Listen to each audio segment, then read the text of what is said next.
जय हिंद प्यारे साथियों, कंपटीशन वॉर के यूट्यूब चैनल में आपका स्वागत है। मेरा नाम है संदीप, उपस्थित हूं आपके लिए लेकर एनवायरमेंट सीरीज की 10वीं वीडियो।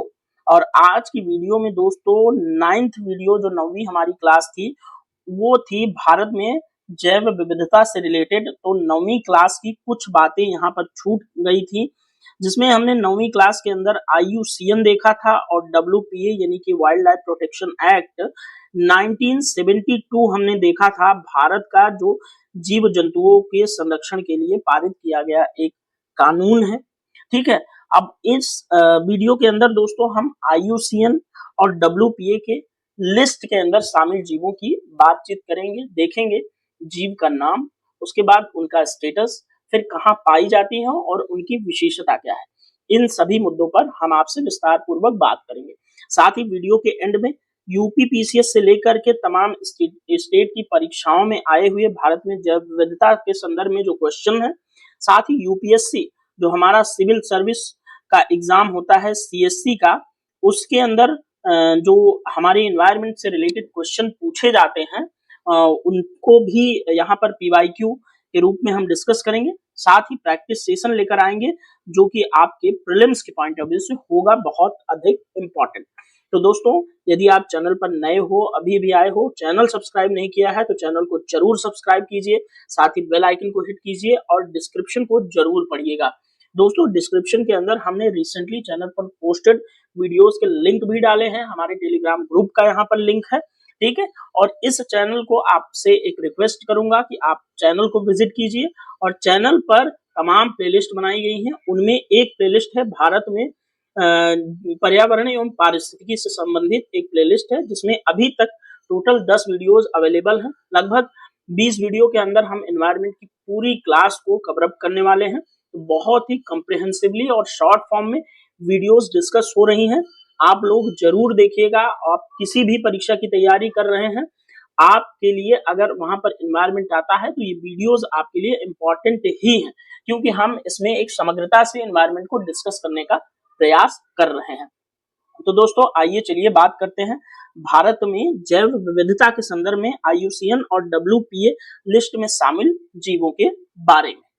दोस्तों, यहाँ पर आपको सारणी दिख रही है, सारणी के अंदर आपको दिख रहा है एक तरफ वो जीव जिसके बारे में हम बात कर रहे हैं, उसके बाद उनका IUCN स्टेटस, फिर उनका WPA की लिस्ट में किस शेड्यूल के अंदर वो जीव आता है उसके बारे में यहाँ बात की गई है।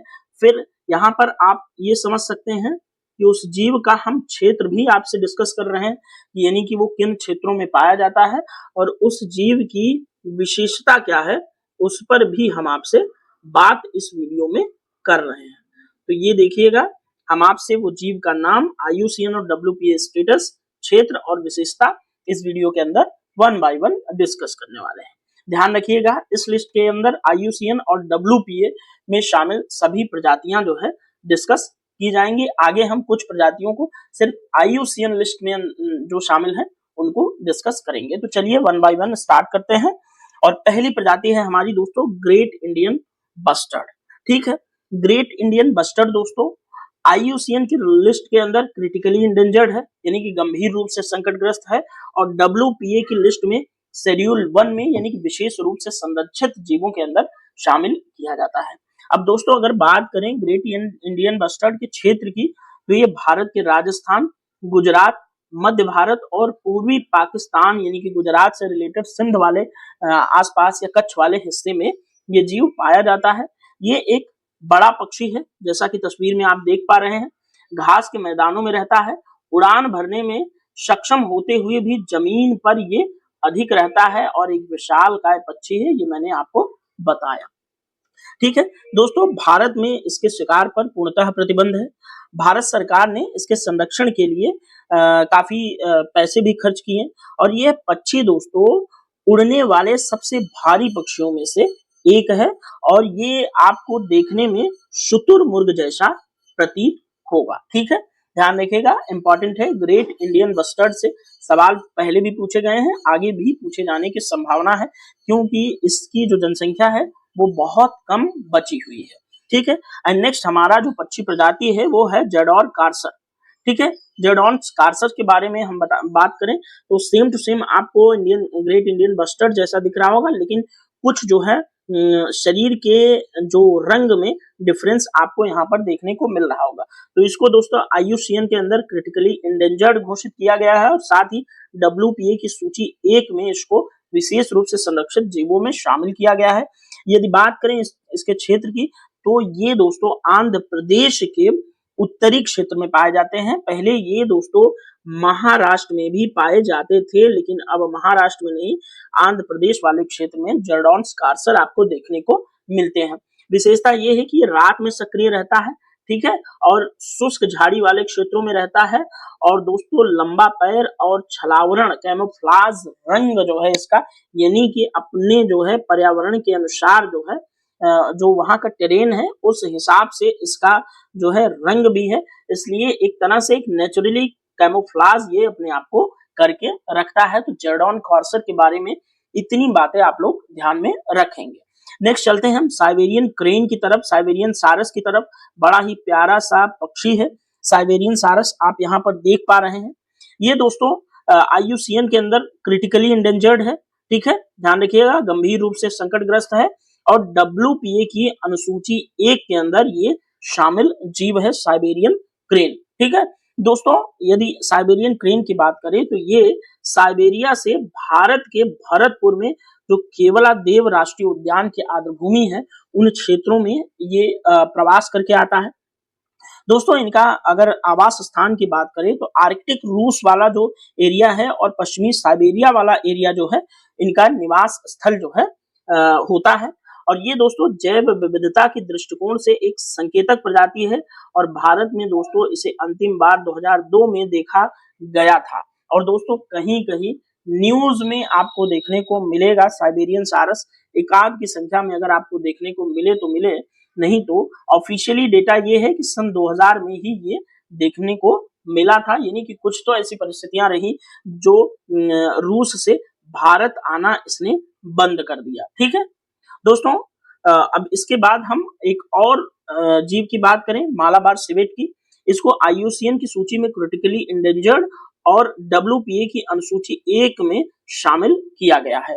और दोस्तों मालाबार सिवेट की बात करें तो ये भारत के पश्चिमी घाट में खासकर कर्नाटक से लेकर के आपको कन्याकुमारी तक देखने को मिलेगा और मुख्य रूप से कर्नाटक के कुर्ग जिले में विशेष रूप से मालाबार सिवेट आपको देखने को मिलेगा, ठीक है, और दक्षिणी पश्चिमी भारत और कर्नाटक से कन्याकुमारी तक, ठीक है, ध्यान रखिएगा। और ये रात्रिचर जीव है, एकाकी रहता है और झाड़ियों में छिप कर रहने वाला जीव है।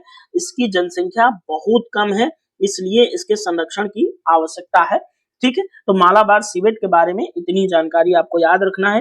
ये दोस्तों रात में पक्षी, सांप, मेढक, फल, ये अंडे वंडे ये सब खाता रहता है। नेक्स्ट हमारा जीव है हॉक्सबिल कछुआ। हॉक्सबिल कछुए को आप यहाँ पर तस्वीर के अंदर देख पा रहे हैं। IUCN की लिस्ट में क्रिटिकली इंडेंजर्ड है और WPA की सूची के अंदर सूची 1 के अंदर ये शामिल जीव है हॉक्सबिल कछुआ। ये दोस्तों हॉक्सबिल जो कछुआ है हमारा, ये हिंद महासागर, प्रशांत महासागर और अटलांटिक महासागर के जो उष्ण कटिबंधीय इलाके हैं उसमें पाया जाता है आपका हॉक्सबिल कछुआ, ठीक है। तो हॉक्सबिल कछुआ आपके लिए बहुत इंपॉर्टेंट है, ध्यान में रखिएगा, ठीक है, ये एग्जाम में पूछा जा सकता है। इसकी चोंच दोस्तों बाज जैसी होती है, ठीक है, और ये प्रवाल भित्तियों का संरक्षण करता है और इसका सुंदर कवच होता है जिससे इसका शिकार जो है होता रहता है इसके कवच के कारण, ठीक है, इसके कवच के कारण इसकी स्थिति खतरे में, ठीक है।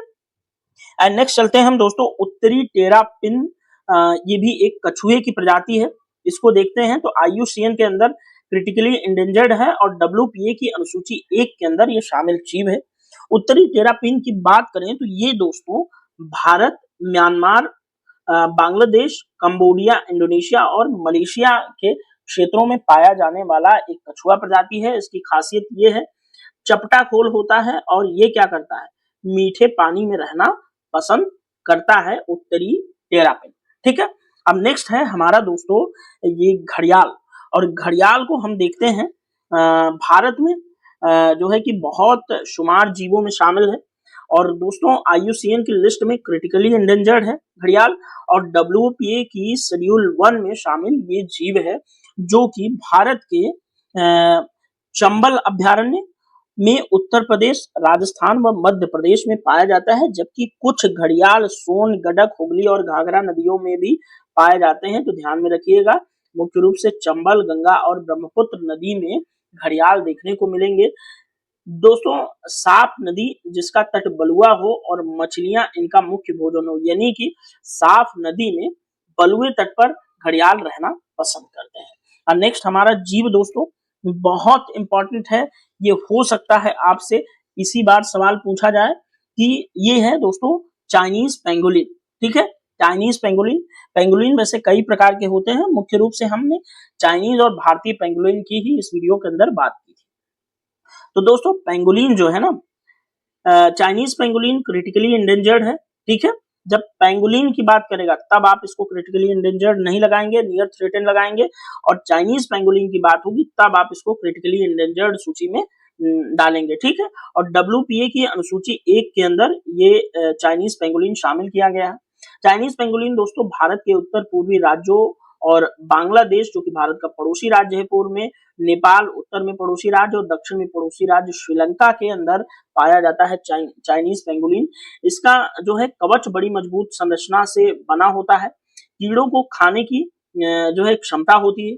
ये पारिस्थितिकी तंत्र को संतुलित करने में मदद प्रदान करता है चाइनीज पेंगोलिन। ठीक है, इसलिए जो है कि ये दोस्तों इंपॉर्टेंट जीव है और आपके एग्जाम में जो है ये पूछा जा सकता है। ठीक है, अब आइए नेक्स्ट है हमारा बंगाल फ्लोरिकन।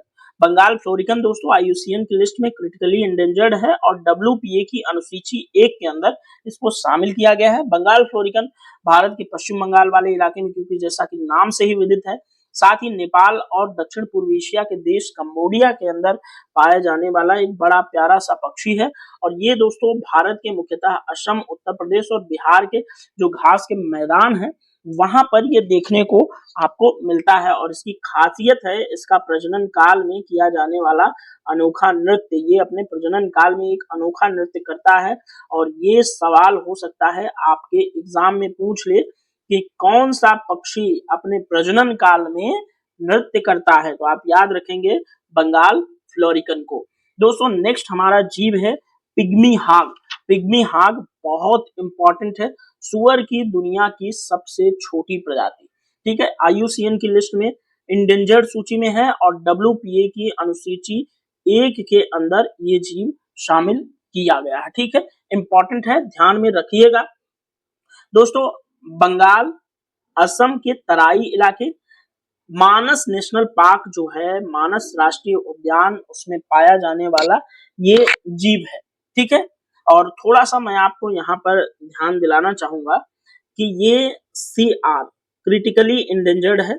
आप लोग थोड़ा सा इसे गूगल कर लेंगे तो उचित रहेगा, क्योंकि इसकी जनसंख्या बहुत कम है पिग्मी हाग। ठीक है, इसकी ऊंचाई दोस्तों 25 से 30 सेंटीमीटर ही होती है, घने घास के मैदान वाले क्षेत्रों में रहता है, पारिस्थितिकी संतुलन में ये सहायक जीव है। ठीक है, एंड नेक्स्ट हमारा दोस्तों जो है वो सबसे इंपॉर्टेंट है संगाई या थामिन मृग, थामिन डियर इसको बोलते हैं। ठीक है, इंपॉर्टेंट है दोस्तों। IUCN की लिस्ट के अंदर इसको संकटग्रस्त सूची में यानी कि इंडेंजर्ड में शामिल किया गया है और साथ ही WPA की अनुसूची 1 का जो है ये जीव है। और ये दोस्तों मणिपुर की लोकटक झील के फुमडी में पाया जाता है और मणिपुर की लोकटक झील के अंदर एक पार्क है जिसका नाम है, पार्क का नाम आप लोग याद रखिएगा, केवल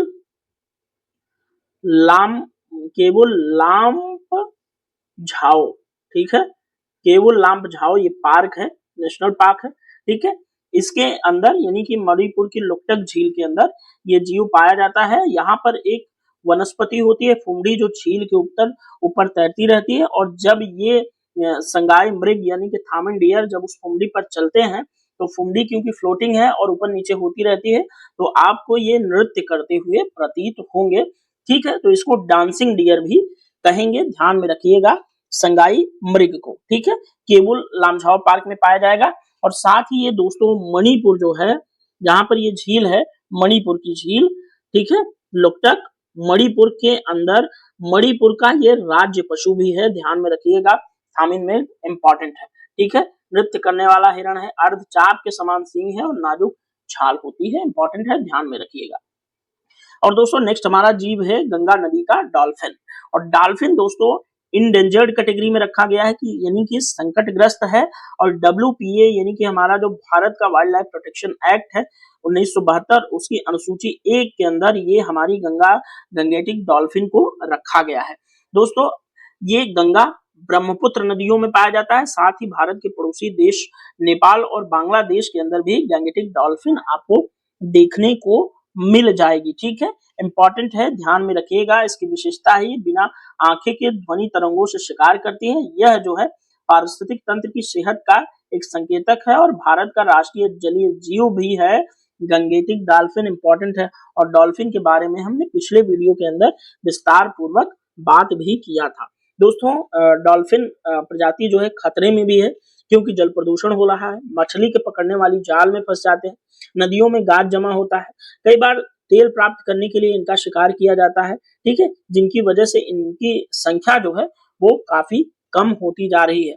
साथ ही दोस्तों गंगा नदी के साथ साथ जो हमारी चंबल नदी है, घाघरा है, गंडक है, सोन है, ठीक है, कोसी है, इन सभी में जो है कि ये सभी नदियां गंगेटिक डॉल्फिन का एक पसंदीदा आवास क्षेत्र है। ठीक है, ध्यान में रखिएगा गंगेटिक डॉल्फिन भी आपके लिए एक इंपॉर्टेंट जीव है जो एग्जाम में पूछा जा सकता है। एंड द मोस्ट इंपॉर्टेंट है दोस्तों शेर जैसी पूंछ वाला बानर यानी कि लॉन टेल्ड मकॉक, बानर नहीं बंदर। ठीक है तो कभी कभी हो जाता है, हमारी लोकल लैंग्वेज में इसको बानर ही बोलते हैं। ठीक है, तो दोस्तों शेर जैसी पूंछ वाला यानी कि लॉन टेल्ड मकॉक ये IUCN की इंडेंजर्ड सूची में शामिल किया गया है यानी कि संकटग्रस्त है और WPA की 1972 की अनुसूची 1 के अंदर शामिल जीव है।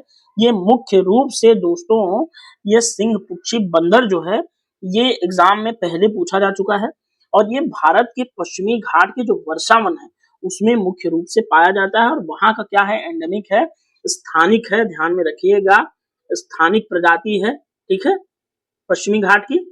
ठीक है, और आप सब जानते हैं कि पश्चिमी घाट जो है जैव विविधता के भारत के 4 हॉटस्पॉट में से एक हॉटस्पॉट भी है। ठीक है, और ये दोस्तों कर्नाटक, केरल और तमिलनाडु जैसे क्षेत्रों में मुख्य रूप से पाया जाता है। ठीक है, इनकी विशेषता ये है कि शेर जैसी पूंछ है इनकी। यह वानर वृक्षों पर रहने वाला एक सामाजिक प्राणी है और इसका पारिस्थितिक महत्व जैव विविधता संतुलन में बहुत इंपॉर्टेंट है। ठीक है, ये सदाबहार चौड़ी पत्ती वाले जो हमारे वर्षावन है उसमें रहते हैं, मानसूनी वनों में भी पाए जाते हैं।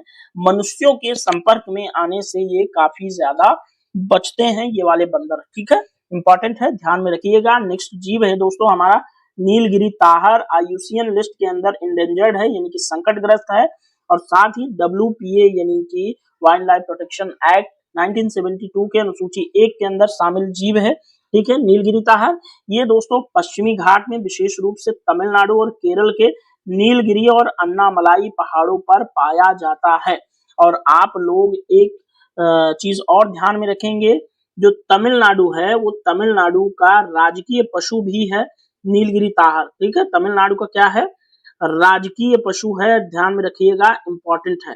तमिलनाडु का राजकीय पशु है आपका नीलगिरी ताहर।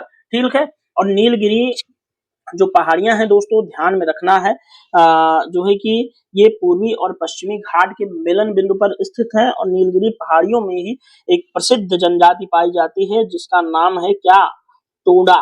ठीक है, इंपॉर्टेंट है, ध्यान में रखिएगा। और नीलगिरी तहर की विशेषताओं की बात करें तो घनी कोट, मुड़ी हुई सींग, खड़ी ढलानों पर चढ़ने की इनकी एक क्षमता होती है विशेष रूप से और ये पारिस्थितिकी तंत्र के अंदर एक महत्वपूर्ण भूमिका का निर्वहन करते हैं नीलगिरी तहर। ध्यान में रखिएगा, तहर जो है वैसे हिमालय में भी पाए जाते हैं जिनको हम हिमालयन तहर बोलते हैं, अरब क्षेत्र के तहर को अरब तहर और नीलगिरी क्षेत्र को हम जानते हैं कि नीलगिरी तहर भी बोलते हैं इसको। और ये अपनी तीनों तहर प्रजातियों में सबसे बड़ी प्रजाति का मतलब यानी कि हाइट और लेंथ में ये सबसे बड़ा होता है। ठीक है, ध्यान में रखेंगे, इंपॉर्टेंट है। नेक्स्ट है दोस्तों गोल्डन लंगूर यानी कि सुनहरा लंगूर, बहुत इंपॉर्टेंट है, IUCN में इंडेंजर्ड है और वाइल्ड लाइफ प्रोटेक्शन एक्ट 1972 की अनुसूची 1 में विशेष रूप से संरक्षित जीवों के अंदर आता है और ये दोस्तों भारत के असम और भूटान की सीमा पर पाया जाता है। साथ ही भारत के त्रिपुरा राज्य में भी खूब पाया जाता है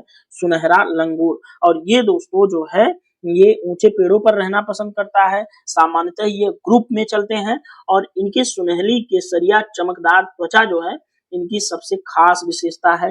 देख रहे हैं कितना स्वीट सा बंदर लग रहा है, ठीक है, लंगूर है, सॉरी, ठीक है। यह सामाजिक वृक्षों पर रहने वाला और शाकाहारी होता है। जैव विविधता में इसका विशेष महत्व। सामाजिक मतलब कि यानी कि ग्रुप में चलते हैं, तो सोसाइटी की भी अवधारणा इनके यहाँ ठीक ठाक है, ठीक है, तो याद रखिएगा सुनहरा लंगूर आपके लिए इंपॉर्टेंट होगा।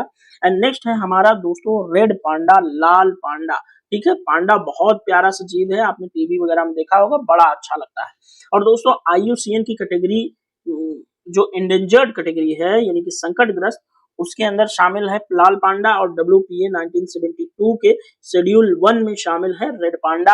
और दोस्तों ये रेड पांडा जो है खास करके पूर्वी हिमालय और पूर्वोत्तर भारत के सिक्किम और अरुणाचल प्रदेश में मुख्य रूप से पाया जाता है। असम में भी इसे आप देख सकते हैं, साथ ही म्यांमार, चीन और नेपाल के भी कुछ भागों में रेड पांडा आपको देखने को मिलेगा।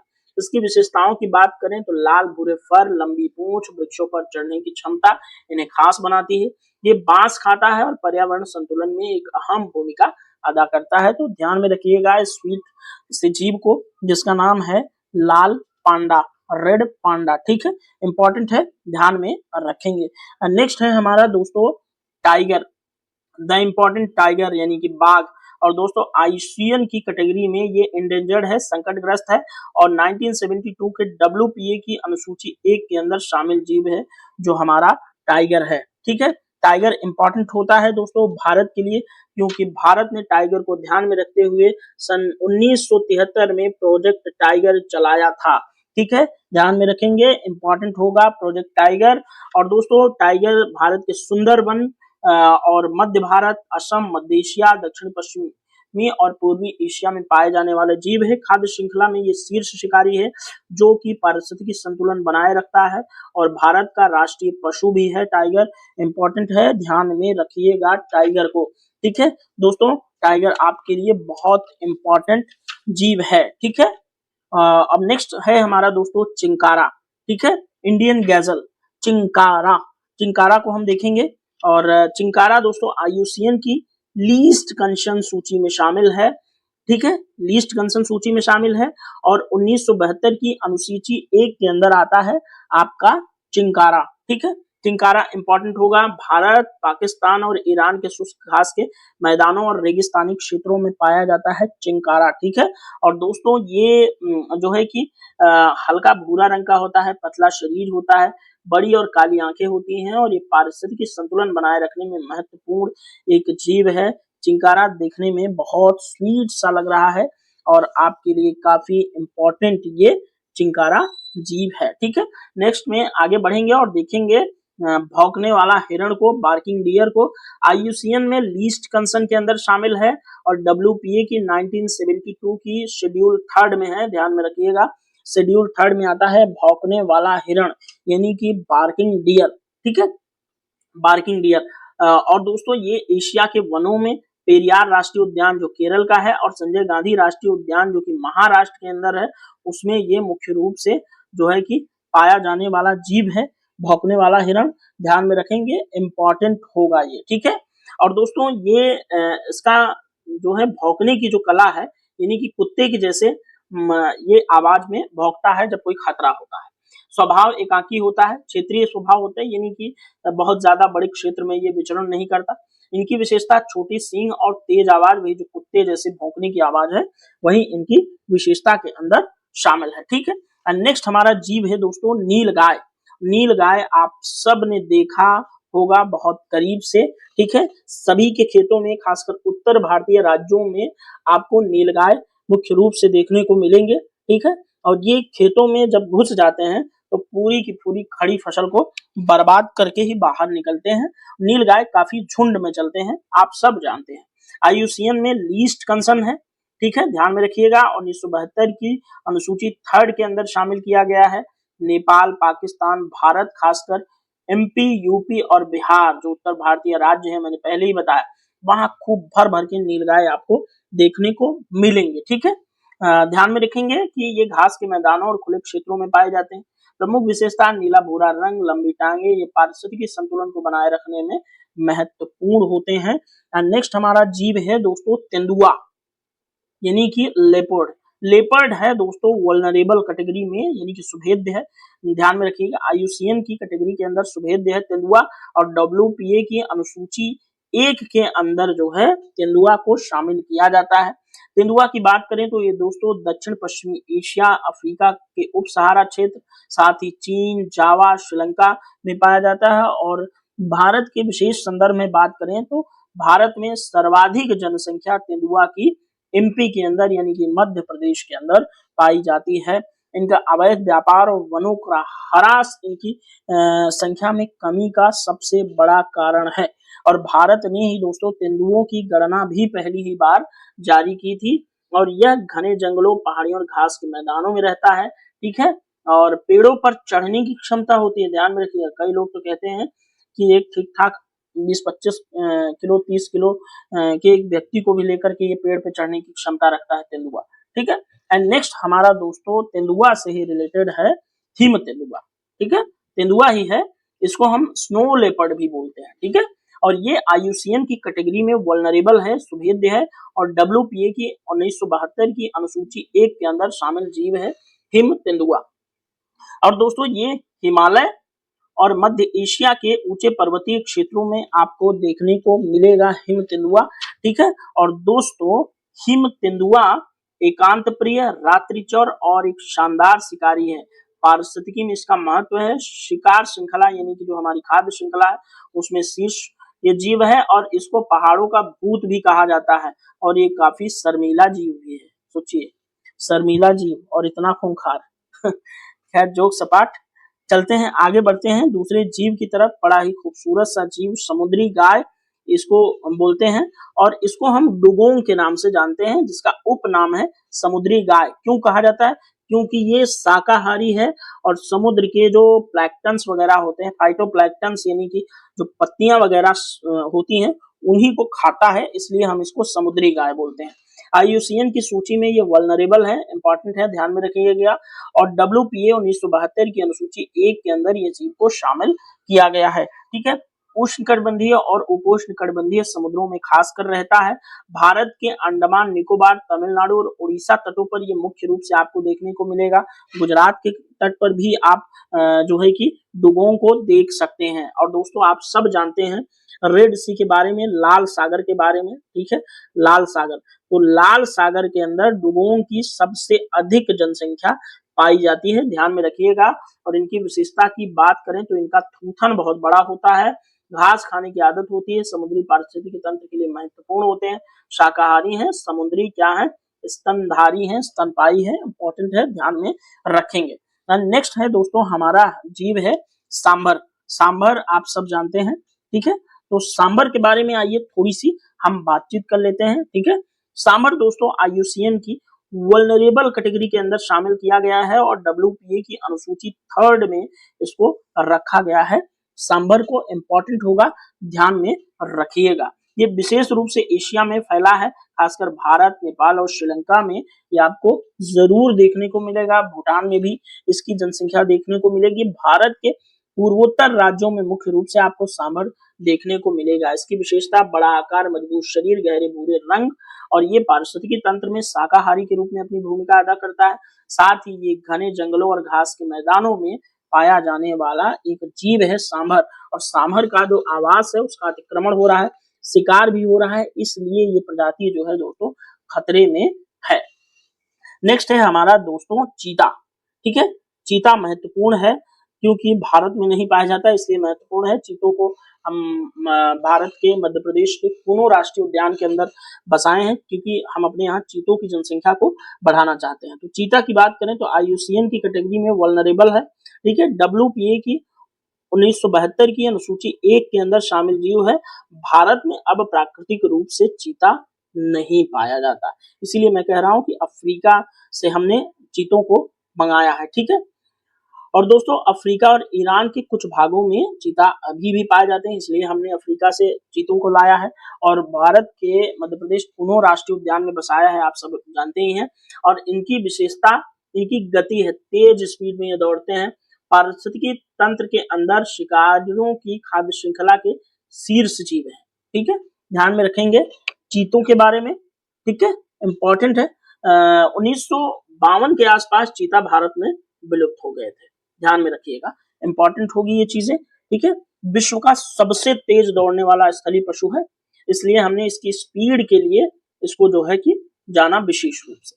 ठीक है, और नेक्स्ट हमारा जीव है दोस्तों फिशिंग कैट। फिशिंग कैट यानी कि मछली पकड़ने वाली बिल्ली। आपको यहाँ पर पानी में कूदी हुई मछली पकड़ने वाली बिल्ली दिख रही है, फिशिंग कैट। ठीक है, और फिशिंग कैट जो है दोस्तों IUCN की रेड लिस्ट के अंदर वल्नरेबल है, सुभेद्य है। WPA की सूची 1 के अंदर इसको शामिल किया गया है।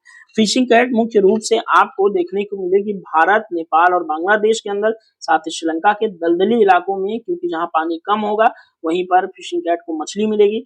साथ ही भारत के केवला देव राष्ट्रीय उद्यान जो है भरतपुर के अंदर भी ये जो है फिशिंग कैट आपको देखने को मिलेगी। ये एक जल प्रेमी जंगली बिल्ली है। इसकी खासियत ये है कि तैराकी करके मछली पकड़ लेती है, पारिस्थितिकी संतुलन को बनाए रखने में एक सहायक सिद्ध होती है।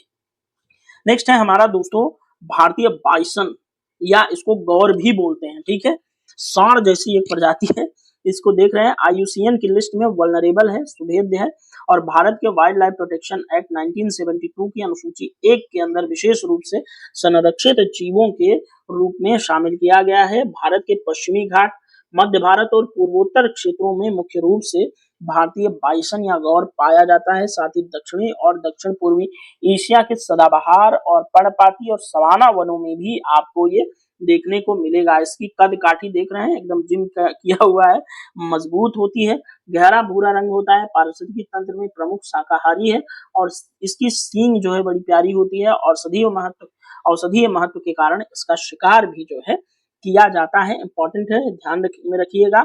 और ये घास पत्तियों के लिए पर ही निर्भर है खाने के लिए। ठीक है, और नेक्स्ट है दोस्तों हिमालयन बटेर।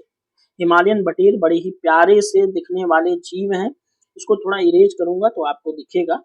हिमालयन बटेर देख रहे हैं, बड़े प्यारे से जो है पक्षी है, और ये IUCN की लिस्ट के अंदर क्रिटिकली इंडेंजर्ड है, ध्यान में रखिएगा, इंपॉर्टेंट है। अब हम उन जीवों को की चर्चा करेंगे जो सिर्फ IUCN की लिस्ट में शामिल है, यानी कि WPA की लिस्ट को अब हम साइड कर चुके हैं और सिर्फ IUCN की लिस्ट को देख रहे हैं। तो IUCN में क्रिटिकली इंडेंजर्ड है हिमालयन बटेर। पश्चिमी हिमालय और उत्तराखंड के नैनीताल और मसूरी क्षेत्रों में हिमालयन बटेर आपको खूब ठीक ठाक संख्या में देखने को मिलेगा। गहरा भूरे रंग का पंख है, झाड़ीदार क्षेत्रों में रहना पसंद करते हैं, बेहद शर्मीला पक्षी है, जिसे 1876 के बाद नहीं देखा गया, लेकिन 2003 में नैनीताल में इन्हें फिर से देखा गया। पारिस्थितिकी में जैव विविधता संतुलन बनाए रखने के लिए काफी महत्वपूर्ण योगदान करते हैं हिमालयन बटेर। अब नेक्स्ट है दोस्तों सोसिएबल लेपविंग। सोसिएबल लेपविंग बड़ा प्यारा सा पक्षी है, आपको यहाँ पर देखने को मिल रहा है। IUCN की लिस्ट के अंदर क्रिटिकली इंडेंजर्ड है, यानी कि गंभीर रूप से संकटग्रस्त, और दोस्तों ये मध्य एशिया में प्रजनन करता है। भारत, पश्चिम एशिया और पूर्वी अफ्रीका में सर्दियों में प्रवास कर जाता है। मध्य एशिया में क्या करेगा, प्रजनन करेगा। भारत, पश्चिमी एशिया और पूर्वी अफ्रीका में सर्दियों के वक्त प्रवास कर जाएगा। सोसिएबल लेपविंग सामाजिक व्यवहार प्रदर्शित करता है, विशिष्ट सिर की धारियों के लिए प्रसिद्ध है। ये कृषि भूमि और घास के मैदानों में पाया जाता है। पारिस्थितिकी संतुलन में अपनी महत्वपूर्ण भूमिका निभाता है आपका सोसिएबल लेपविंग। एंड नेक्स्ट हमारा जीव है spoon build sandpiper. Spoon build sandpiper को आप यहाँ पर नदी के अंदर देख पा रहे हैं। IUCN में क्रिटिकली एंडेंजर्ड है, यानी कि गंभीर रूप से संकटग्रस्त है। ये दोस्तों पूर्वी रूस में प्रजनन करता है, ध्यान में रखिएगा। स्पून बिल्ड सैंडपाइपर की विशेषता, पूर्वी रूस में प्रजनन करेगा, भारत सहित दक्षिण एशिया में क्या करेगा, प्रवास करता है। ठीक है, ध्यान में रखिएगा, इंपॉर्टेंट है। और दोस्तों इसकी चोंच कैसी होती है, चम्मच जैसी, यहाँ पर ये दिख रहा है आपको, चोंच चम्मच जैसी चौड़ी होती है, जो इसे विशेष बनाती है। ये वेटलैंड्स यानी कि आर्द्रभूमियों के लिए बहुत इंपॉर्टेंट होते हैं। आवास क्षरण और अवैध शिकार के कारण स्पून बिल्ड सैंडपाइपर की जनसंख्या घट रही है। नेक्स्ट हमारा जीव है, बहुत इंपॉर्टेंट है, नाम दफा उड़न गिलहरी। दोस्तों IUCN में ये अत्यंत संकटग्रस्त यानी क्रिटिकली इंडेंजर्ड में शामिल जीव है हमारी नाम दफा गिलहरी, और अरुणाचल प्रदेश के नाम दफा राष्ट्रीय उद्यान के अंदर ये मुख्य रूप से पाई जाती है, नाम दफा उड़न गिलहरी। और दोस्तों इसकी विशेषता ये है कि विश्व की सबसे बड़ी उड़न गिलहरी है। इसकी विशेषता जो है छिल्लीदार इनकी त्वचा होती है, जिससे पेड़ों के बीच फुर्ती से उड़ान भरती हैं। ये वन पारिस्थितिकी के लिए बहुत महत्वपूर्ण है। इनका वैज्ञानिक नाम आप लोग चाहें तो याद रख लें, हो सकता है कहीं पूछ ले, वैसे विशेष नहीं है। दोस्तों एल्विरा चूहा है हमारा अगला जीव, एल्विरा चूहा, एल्विरा रैट। चूहे की जब बात आती है तो हमें एक बहुत क्यूट से जीव के जो है कि अपने जहन में एक तस्वीर बनती है, बहुत क्यूट सा जीव है। IUCN के लिस्ट में गंभीर रूप से संकटग्रस्त है, क्रिटिकली इंडेंजर्ड है एल्विरा चूहा। भारत के तमिलनाडु राज्य के पूर्वी घाट क्षेत्र के अंदर जो है ये पाया जाता है एल्विरा चूहा। इसकी विशेषता ये है कि इसका सीमित वितरण क्षेत्र होता है, यानी कि छोटा सा जीव है, कितना ही दूर भाग के जाएगा। ठीक है, ये पारिस्थितिकी तंत्र में जैव विविधता बनाए रखने में सहायता करता है। नेक्स्ट हमारा जीव इंपॉर्टेंट है सुमात्रा का राइनोसोरस, सुमात्रियन गैंडा।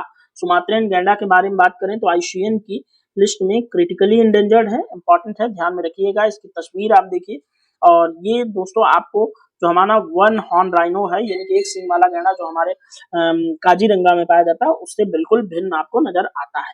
सुमात्रा का जो राइनोसोरस है वो पूर्वोत्तर भारत के अंदर भी पाया जाएगा, हिमालय की तलहटी में पाया जाएगा। मुख्य रूप से ये दोस्तों सुमात्रा, जो इंडोनेशिया का सुमात्रा और बोर्नियो आइलैंड है, वहां पर ये सुमात्रन राइनोसोरस पाया जाता है, इसीलिए वहां के नाम पर इसका नाम रखा गया है। इसमें क्या होता है, 2 सींगें होती हैं, याद रखिएगा। ये जैव विविधता संरक्षण हेतु महत्वपूर्ण है।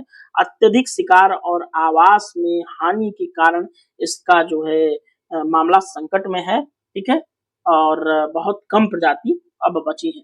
गंगा शार्क इंपॉर्टेंट है, ध्यान में रखिएगा गंगा शार्क की तस्वीर। और दोस्तों IUCN में गंभीर रूप से संकटग्रस्त है, क्रिटिकली इंडेंजर्ड है गंगा शार्क।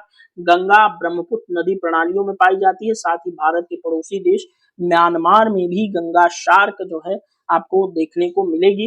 ये एक मांसाहारी होती है गंगा शार्क, पारिस्थितिकी संतुलन बनाए रखने में मदद करती है। गंगा शार्क मांसाहारी होती है, ये इसकी विशेषता है, इंपॉर्टेंट है, हो सकता है एग्जाम में आपसे पूछ ले, ध्यान में रखिएगा। अत्यधिक शिकार और जल प्रदूषण के कारण इनकी संख्या में जो है गिरावट देखने को मिलती है गंगा शार्क के। दोस्तों नेक्स्ट है हमारी पौंडीचेरी शार्क, इंपॉर्टेंट है, देखिएगा गंगा शार्क के बाद। ठीक है, ये IUCN में क्रिटिकली इंडेंजर्ड है, यानी कि गंभीर रूप से संकटग्रस्त है। भारत के हुगली नदी का मुहाना और श्रीलंका के तटीय जल क्षेत्र और साथ ही पाकिस्तान में पौंडीचेरी शार्क आपको देखने को मिलेगी। ये एक छोटी, दुर्लभ और लुप्तप्राय समुद्री शार्क है। इसकी पहचान नुकीले दांतों और गोल पंखों से होती है। ठीक है, ये पंखे आप देख पा रहे हैं इनके। ठीक है, और पारिस्थितिकी संतुलन में महत्वपूर्ण भूमिका निभाती है।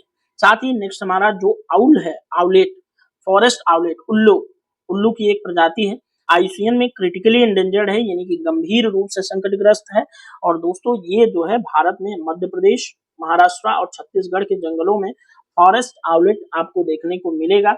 दिन में सक्रिय रहता है, वैसे उल्लू तो रात में जागते हैं, क्योंकि जो लड़के रात में पढ़ते हैं या रात में जागते रहते हैं, कई बार उनको जो है कि उनको छिटाकसी करने के लिए कहा जाता है कि उल्लू जैसा जाग रहा है। ठीक है, और उल्लू भी बनाया जाता है समाज में, आप जानते हैं। मुख्यतः जो है कीट पतंगों और छोटे जीवों का शिकार करता है। इसकी खोज 1884 में हुई थी और यह एक समय लुप्त माना गया था, और इसका पारिस्थितिक महत्व बहुत ज्यादा है, ध्यान में रखिएगा। Forest owlet critically endangered. ठीक है, नेक्स्ट है हमारा दोस्तों एशियाई शेर। एशियाई शेर बहुत इंपॉर्टेंट है, IUCN में इंडेंजर्ड है, संकटग्रस्त सूची के अंदर आता है। प्राकृतिक रूप से भारत के गिर राष्ट्रीय उद्यान जो गुजरात का है वहां पर पाया जाता है एशियाई शेर। ठीक है, और दोस्तों विश्व में शेर की एकमात्र उप प्रजाति है जो केवल एशिया में बची है, ध्यान में रखिएगा, इंपॉर्टेंट है। और इसका शरीर अफ्रीकी शेरों से थोड़ा सा छोटा होता है। गर्दन की अयाल कम घनी होती है, ये जो है कि कम घनी होती है अयाल। ठीक है, यह पारिस्थितिकी संतुलन बनाए रखने में महत्वपूर्ण भूमिका का निर्वहन करता है। अब आता है दोस्तों हमारे UPSC में सवाल पूछा जा चुका है खराई ऊंट से संबंधित। खराई ऊंट को IUCN में अति संकटग्रस्त यानी कि क्रिटिकली इंडेंजर्ड में शामिल किया जाता है। भारत के कच्छ गुजरात क्षेत्र में ये पाया जाने वाला एक ऊंट है। ये विश्व में ये ऊंट जो है पानी में तैर सकता है, ध्यान में रखिएगा। इसकी ये विशेषता है, मैंग्रोव की चराई पर ये निर्भर करता है। ठीक है, और कठिन पारिस्थितिकी में भी ये जीवित रह सकने की एक विशेष क्षमता रखता है, और इसका उपयोग दोस्तों परिवहन, दूध, पारंपरिक जीवन शैली के लिए होता है, जैव विविधता के लिए ये जो है एक अनोखा सा ऊंट है। ध्यान में रखिएगा, इंपॉर्टेंट है। भारतीय पेंगुलिन, हमने चाइनीज पेंगुलिन की बात की, तो अब हम भारतीय पेंगुलिन की भी बात कर लेते हैं। इसे IUCN ने अत्यंत संकटग्रस्त प्रजातियों के अंदर शामिल किया गया है, ठीक है, क्रिटिकली इंडेंजर्ड है। ये भारत, तमिलनाडु, केरला, श्रीलंका, नेपाल और बांग्लादेश के अंदर पाया जाता है। इसकी विशेषता है कि मजबूत शल्कों से ढकी त्वचा जो इसे सुरक्षा देती है, और दीमक और चींटियां खाकर पारिस्थितिकी तंत्र में संतुलन बनाती हैं। इनका शिकार अवैध रूप से होता है, तस्करी, और ये निशाचर स्तनधारी हैं, ध्यान में रखिएगा। और इनकी विशेषता ये है, इनका पूरा शरीर देखिएगा, ठीक है, और जब इन्हें कोई खतरा महसूस होता है बाहरी, तो ये अपने आप अपने पूरे शरीर को ऐसे गेंद की तरह लपेट लेती है, ठीक है, ये बॉल जैसी संरचना बन जाती है और खतरे को अपने आप को खतरे से बचाती है, ठीक है। नेक्स्ट हमारा जीव है ऑलिव रिडले कछुआ। ऑलिव रिडले कछुआ पिछले दिनों भी काफी चर्चा में रहता है, अभी भी काफी चर्चा में ही बना हुआ है क्योंकि दोस्तों ये भारत के उड़ीसा के गहिर माथा तट पर आता है और ऋषिकुल्या तट पर आता है, ठीक है। IUCN में ऑलिव रिडले वल्नरेबल है, यानी कि सुभेद्य है, इंपॉर्टेंट है। विश्व के उष्णकटिबंधीय समुद्रों में, साथ ही प्रशांत महासागर के गर्म जल क्षेत्र में भी ऑलिव रिडले नाम का ये कछुआ पाया जाता है। इसकी खासियत है अरीबाडा। अरीबाडा क्या है? जिसमें हजारों मादा एक साथ अंडे देने आती है। ध्यान में रखिएगा, इंपॉर्टेंट है, ये सवाल एग्जाम में आपसे पहले UPSC में पूछा गया है। ये दोस्तों समुद्री पारिस्थितिकी संतुलन में एक महत्वपूर्ण भूमिका निभाता है। नेक्स्ट है हमारा एक सींग वाला गैंडा, यानी कि वन हॉर्न राइनोसोरस, ठीक है, वन हॉर्न राइनोसोरस, एक सींग वाला गैंडा।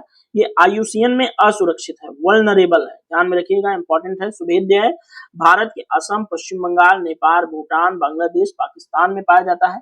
विश्व में इसकी आबादी बहुत सीमित है। इसकी मोटी त्वचा, एकल सींग इसकी प्रमुख विशेषता है, एक ही सींग पाई जाती है, वन हॉर्न राइनो इसको इसीलिए कहा जाता है। यहाँ पर एक सींग आपको देखने को मिल रही है, ठीक है, ध्यान में रखिएगा वन हॉर्न राइनो को। और दोस्तों ये जो है घास के मैदानों में रहता है, पारिस्थितिकी संतुलन में अहम भूमिका निभाता है। एंड नेक्स्ट टू नेक्स्ट हमारा जीव है कोडाना चूहा। कोडाना चूहा की तस्वीर आप देख पा रहे हैं। IUCN में स्टेटस है इसका लीस्ट कंसर्न, यानी कि कम संकट है इसे, ठीक है। कोडाना चूहा को भारत, मध्य पूर्व और अफ्रीका में पाया जाता है। भूमि में बिल बनाकर ही रहते हैं चूहे। कांटेदार इनकी शरीर होती है जो इनकी पहचान है, और ये विशेष रूप से रक्षात्मक कांटे हैं जो शत्रुओं से इनकी रक्षा करते हैं। पारिस्थितिकी तंत्र में ये बीज फैलाने में मदद करते हैं, ठीक है। तो दोस्तों IUCN और WPA की सूची के अंदर जो भी जीव थे उनको हमने बहुत अच्छे से विस्तार पूर्वक डिस्कस किया। अब आइए हम थोड़ा सा बात करते हैं PYQ पर। अब दोस्तों PYQ की आइए बात करते हैं। तो पहला PYQ है हमारा UPSC IAS प्री 2009 में पूछा गया। और दोस्तों ये क्या है? निम्नलिखित क्षेत्रों पर विचार कीजिए। इसमें ये जैव विविधता हॉटस्पॉट का एक सवाल है, बताना है कि इनमें से कौन सा क्षेत्र जैव विविधता हॉटस्पॉट के अंदर शामिल है या नहीं। आपने अगर पिछली क्लास देखी होगी तो आपने देखा होगा पूर्वी हिमालय जो है हमारा जैव विविधता हॉटस्पॉट का हिस्सा है, ठीक है, ध्यान में रखिएगा। जबकि पूर्वी भूमध्य सागरीय क्षेत्र और उत्तर पश्चिमी ऑस्ट्रेलिया जैव विविधता हॉटस्पॉट में नहीं आते। जबकि ऑस्ट्रेलिया जो है दोस्तों 17 जो दुनिया के मेगा डाइवर्स कंट्रीज हैं उनमें से आता है, तो इसलिए इसका आंसर हो गया ए, यानी कि सिर्फ एक, यानी कि पूर्वी हिमालय इसका सही उत्तर है, ठीक है। आपने अगर क्लासेस सही से ली होंगी पिछली वाली, यानी कि हमारी जो 9th क्लास है, 9 नंबर वाली क्लास, वो आपने अगर ली होगी तो ये सभी PYQ आप मिनटों में, तो सेकंडों में सॉल्व करने की क्षमता रखेंगे। अब देखिए यहाँ पर नेक्स्ट सवाल भी जैव विविधता हॉटस्पॉट से है। भारत में जैव विविधता हॉटस्पॉट है कौन सा क्षेत्र, ठीक है। तो यहाँ पर आपने जो है क्लास ली होगी तो सवाल पढ़ते ही आपको जवाब मिल जाएगा। पूर्वी हिमालय और पश्चिमी घाट हॉटस्पॉट। भारत में कुल 4 जैव विविधता हॉटस्पॉट है, जिसमें पूर्वी हिमालय, पश्चिमी घाट, सुंडालैंड, ठीक है, और इंडो बर्मा रीजन आता है। ध्यान में रखिएगा, इंपॉर्टेंट है। ये भी सवाल हॉटस्पॉट से ही है, तो आप लोग आराम से वीडियो को पॉज करके सवाल को पढ़ के आंसर देते हुए आगे बढ़ चलिए। ये भी जैव विविधता हॉटस्पॉट से ही सवाल है, ठीक है। उसके बाद भारत में जैव विविधता हॉटस्पॉट से ही सवाल है, पश्चिमी घाट आंसर है। देख करके पढ़ करके आप आगे बढ़िए। ये भी सब जैव विविधता के हॉटस्पॉट से ही सवाल है। तो बहुत जो है मैं इनको यहाँ पर फुटेज नहीं दे रहा हूँ, क्योंकि हॉटस्पॉट से ही इतने ज्यादा सवाल पूछे गए हैं कि आपको हॉटस्पॉट वाले चैप्टर की गंभीरता यहाँ पर समझ में आ गई होगी। ठीक है, हॉटस्पॉट से ही देखिए ये भी सवाल यूपीपीसीएस प्री में, यूपीपीसीएस मेंस में, यूडीए एलडीए में सवाल पूछा गया। ठीक है, हर बार ये सवाल जो है जरूर पूछे जाते हैं। देखिए यूपीपीसीएस 2019 में सवाल पूछा गया, उत्तराखंड पीसीएस में सवाल पूछा गया, सेम सवाल आईएएस प्री 1996 में पूछा गया, यूपीपीसीएस प्री 2014 में सेम सवाल पूछा गया, और ऐसे ही सवाल जो है आईएएस प्री में पूछे गए। ठीक है, ये भी जैव विविधता हॉटस्पॉट से ही सवाल है, थोड़ा सा पढ़ेंगे तुरंत आप जवाब दे देंगे, क्योंकि हमने जो क्लासेस कराई हैं वो बहुत ज्यादा इंपॉर्टेंट है इन सब सवालों के जवाब देने के लिए। जैव विविधता के ह्रास का, नाश का कारण कौन सा है? तो उपयुक्त सभी होंगे, क्योंकि वनों की कटाई से भी, पर्यावरणीय प्रदूषण से और जीवों के प्राकृतिक आवास, इन सभी मिले जुले कारणों से जैव विविधता का नाश होता है। ठीक है, नेक्स्ट सवाल है जैव विविधता के ह्रास का मुख्य कारण, ये यूपीपीसीएस प्री 2016 में आया। आप सब जानते हैं कि यहाँ पर आप जो है कि प्राकृतिक आवास का विनाश जो है मुख्य रीजन होता है जैव विविधता के ह्रास की, तो इसको आप यहाँ पर आंसर में लगाएंगे। नेक्स्ट है जैव विविधता में कमी का मुख्य कारण, सेम सवाल। ठीक है, यहाँ भी सेम सवाल, यहाँ भी सेम सवाल, यहाँ भी सेम सवाल। तो आप सवाल आराम से वीडियो को देख करके, पढ़ करके, समझते हुए आगे बढ़ेंगे। और ये भारत की जनसंख्या तीव्र गति से बढ़ रही, किंतु पक्षियों की संख्या तेजी से घट रही, क्यों? यूपीपीसीएस प्री 2001 में सवाल पूछा गया, देख लीजिएगा, इंपॉर्टेंट है, क्योंकि ये भी हॉटस्पॉट या जैव विविधता से ही रिलेटेड सवाल है। यहाँ पर जो है कि अगर आपने 9वां वीडियो देखा होगा तो आप ये सवाल करने में सक्षम होंगे। यहाँ पर भी सेम सवाल, यहाँ पर भी सेम सवाल। ठीक है, यूपीपीसीएस प्री 2019 में पूछा गया, इंपॉर्टेंट है, ध्यान में रखिएगा। आपसे जो है कि इस तरह के ही सवाल जैव विविधता हॉटस्पॉट से पूछे जाएंगे। देखिए, अगर आप मेरी क्लासेस बहुत गंभीरता से लेंगे तो मैं ये दावे के साथ कह सकता हूँ कि एनवायरनमेंट से रिलेटेड को, चाहे यूपीएससी में सवाल हो, यूपीपीसीएस में सवाल हो, बिहार पीसीएस में सवाल हो, एमपी में सवाल हो, उत्तराखंड में सवाल हो, जिस भी स्टेट में सवाल पूछे जाएंगे, आप इन्हीं वीडियो से आने हैं, ये ध्यान रखिएगा। एंड नेक्स्ट हमारा लास्ट पीवाईक्यू है, पारिस्थितिकी में तंत्र की जैव विविधता की बढ़ोतरी के लिए उत्तरदायी क्या नहीं है? तो पोषण स्तरों की कम संख्या ये जैव विविधता की बढ़ोतरी के लिए उत्तरदायी नहीं है, इंपॉर्टेंट है, ध्यान रखिएगा।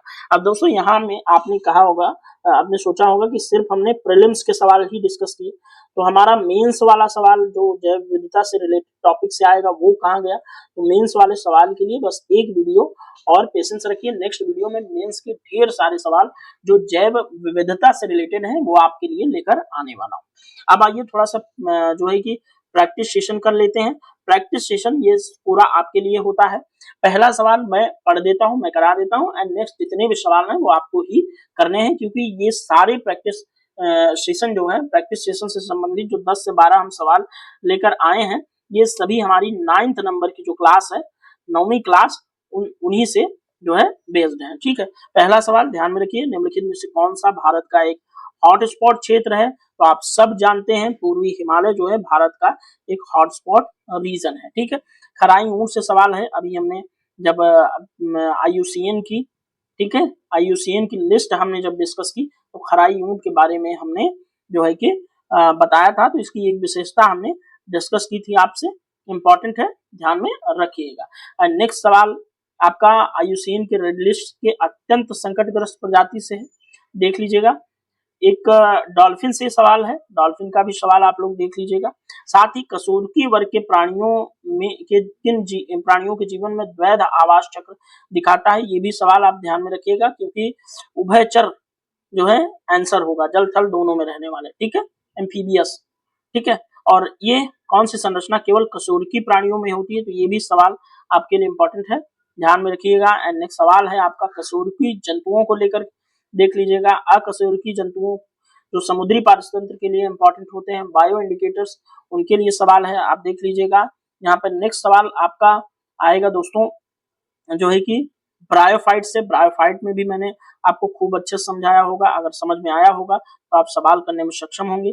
लाइकेन से सवाल आपको मैंने बहुत बार लाइकेन डिस्कस कर लिया है अपने कई वीडियोस में, तो लाइकेन से आपको जो भी सवाल आएंगे आराम से जो है आप बताने में सक्षम होंगे। नेक्स्ट है जिम्नोस्पर्म से सवाल, जिम्नोस्पर्म भी इंपॉर्टेंट है, आप ध्यान में रखेंगे, सवाल आप पढ़ करके ऑप्शन देख करके आगे बढ़ सकते हैं। लाइकेन से फिर सवाल है, क्योंकि लाइकेन इंपॉर्टेंट है, क्योंकि ये एनवायरमेंटल इंडिकेटर्स का काम करता है। क्यों काम करता है? क्योंकि ये जो वायु प्रदूषण के प्रति अत्यंत संवेदनशील होता है। ध्यान में रखिएगा, लाइकेन जहां पर ठीक ठाक मात्रा में है, स्वस्थ है, वहां का वायु जो है ठीक ठाक लेवल की स्वस्थ है, और जहां पर लाइकेन मुरझाए हुए खत्म हो रहे हैं, वहां पर वायु प्रदूषण आपको अधिक देखने को मिलेगा। ठीक है, ध्यान में रखिएगा, ये क्लास आपके लिए जो है कि बहुत मेहनत से बनाई जाती है। यहाँ पर ये क्लास कंप्लीट हो रही है। अब इसके बाद भारत में जैव विविधता के संरक्षण के प्रयासों पर हम विस्तार पूर्वक एक और क्लास लेकर आएंगे। उसके बाद आपका जैव विविधता वाला चैप्टर समाप्त हो जाएगा। ठीक है, उसके बाद जैव विविधता के चैप्टर को समाप्त करते ही हम शेष जो हमारे पीवाईक्यू होंगे, प्रैक्टिस सेशन होंगे, पीवाईक्यू में हम मेंस प्री दोनों के पीवाईक्यू शामिल करेंगे। ध्यान में रखिएगा, पीवाईक्यू में हम प्रीलिम्स, ठीक है, और मेंस, ठीक है, दोनों के पीवाईक्यू शामिल करेंगे। ध्यान में रखिएगा, और आपका जो प्रैक्टिस सेशन जो होता है वो हम जरूर लेकर आपके लिए आएंगे।